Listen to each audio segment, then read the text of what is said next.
Good morning and welcome to Take Your Life Back. Today's show with me, Ralf Friedrichs. Today we're going to discuss 9 people you become when you're drunk. These are 9 personalities hidden within people that not just drink, but it's also any substance abuse.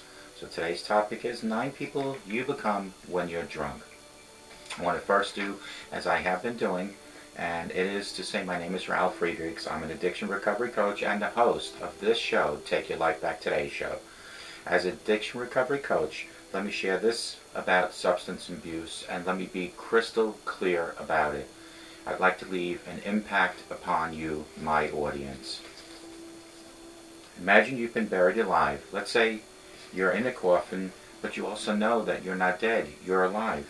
You don't know how to open your coffin, and you push the enormous weight of the dirt above you, hoping to lift the lid. You think of giving up, but you just wait for death to arrive.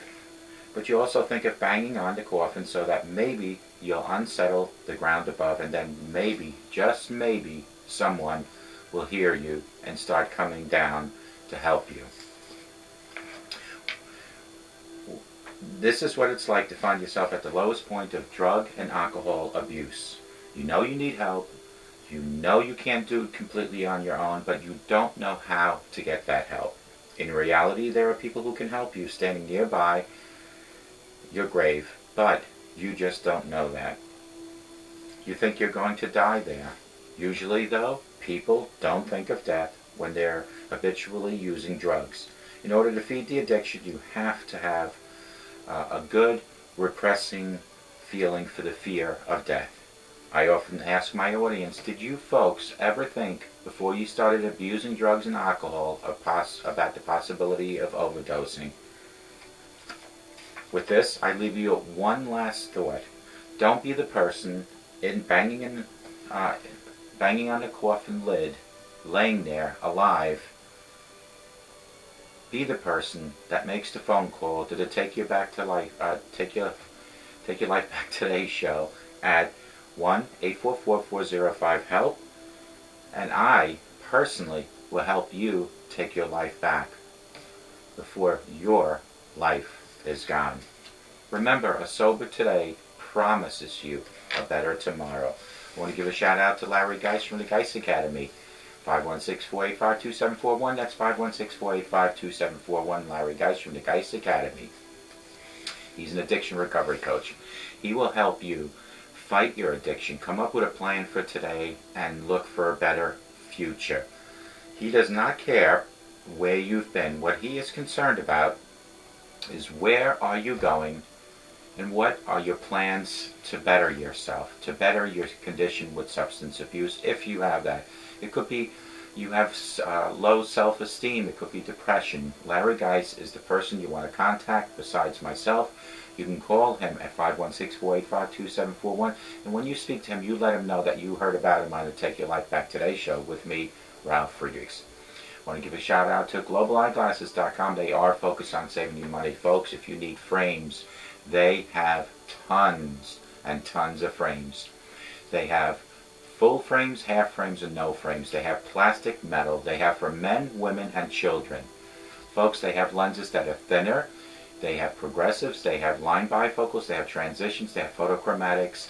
They have all the coatings necessary for good night driving, for protection outdoors. Get a hold of them. Go to www.globaleyeglasses.com. Let them focus on saving you money. And folks, here's the great thing. Contact me. You can text me at 631-599-0218.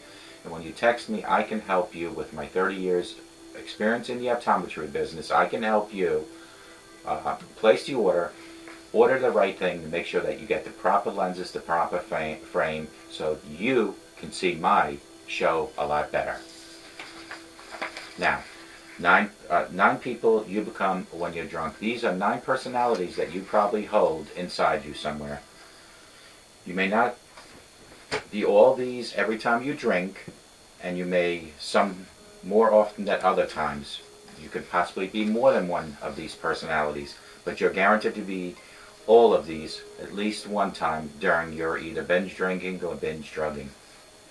You can be number 1, the talker. You have so much to talk about, it is crazy.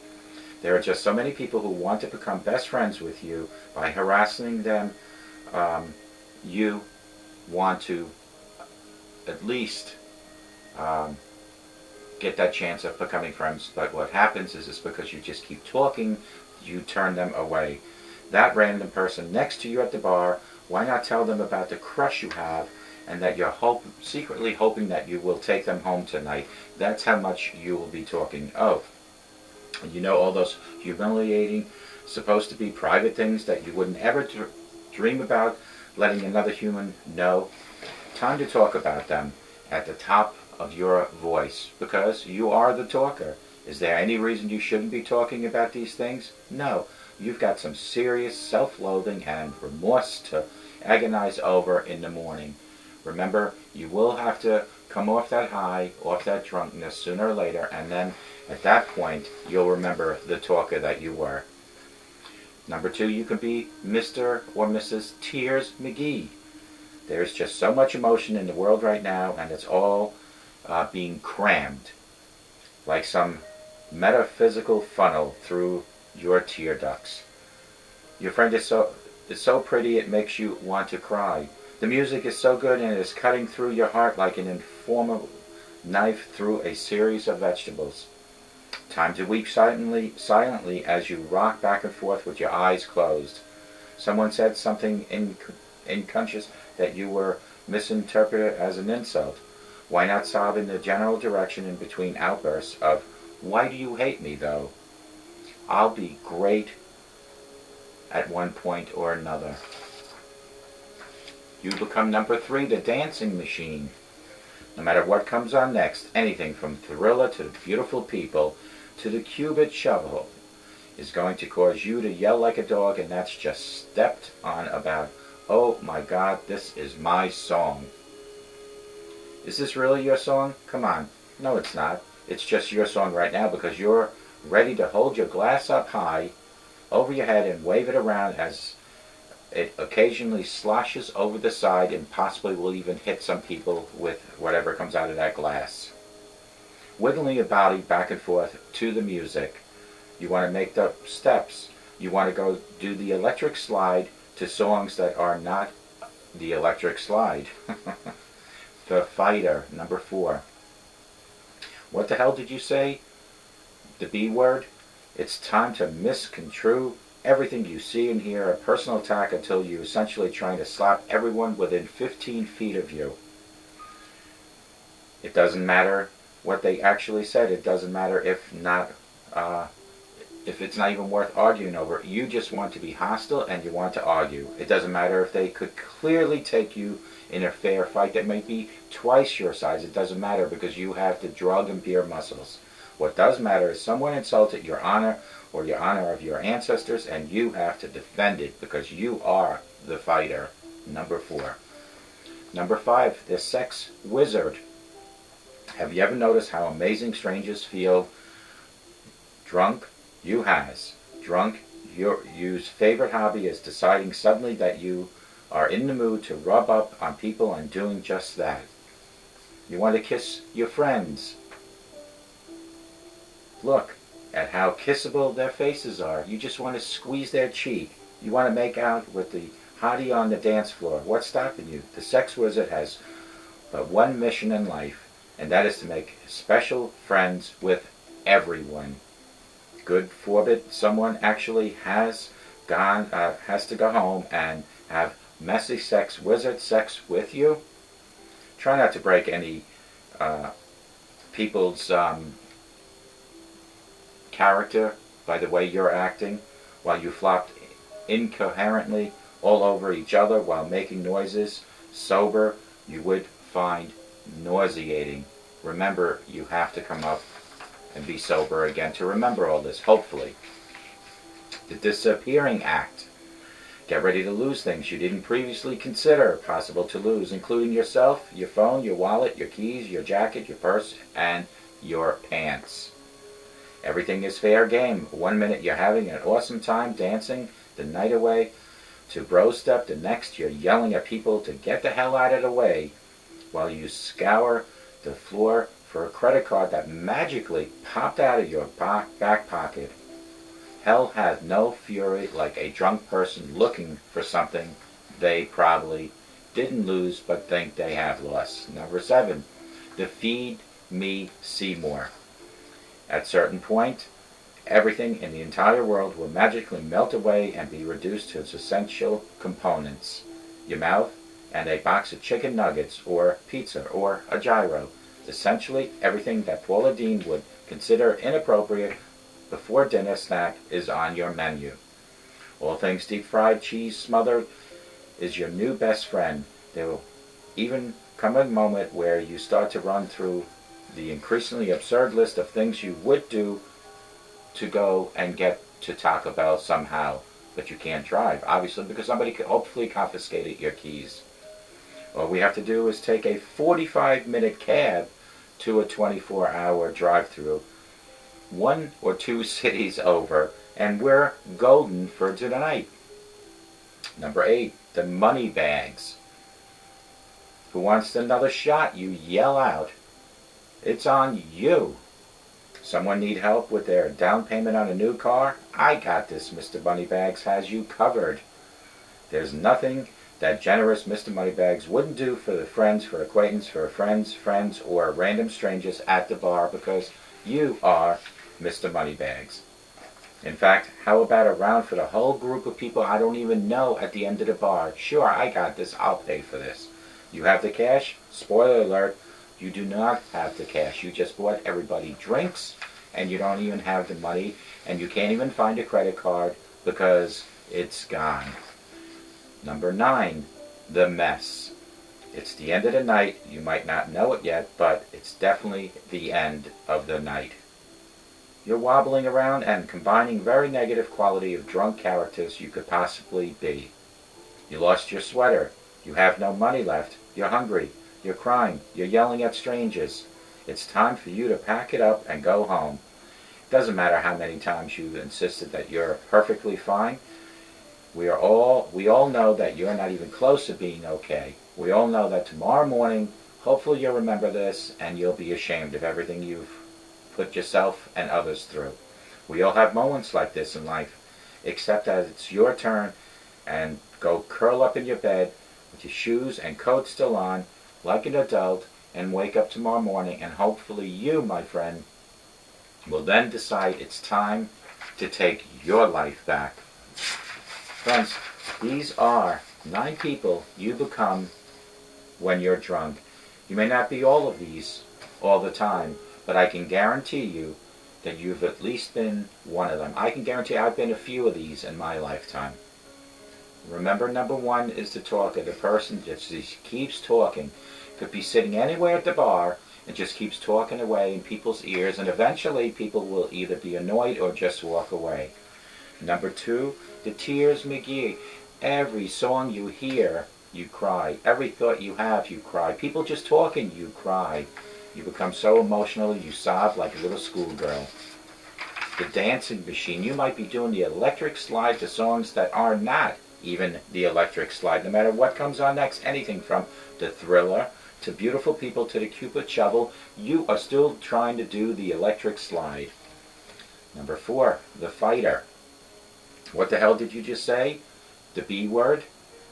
It's time to misconstrue everything you see and hear as a personal attack. Somebody might be just saying to you, the president is doing a great job, and because you don't believe that and you are intoxicated or under the influence, you become number 4, the fighter. Number 5, the sex wizard. You think you can look anywhere up and down the bar, anywhere in the dance floor. In your mind, you think that you can possibly take each and every one of them home and have your way with them. You become the sex wizard. Have you ever noticed how amazing strangers feel? Drunk, drunk, whose favorite hobby is deciding suddenly that they are in the mood to rub up and down to people, and hopefully you think you'll take them home. Number 6, the disappearing act.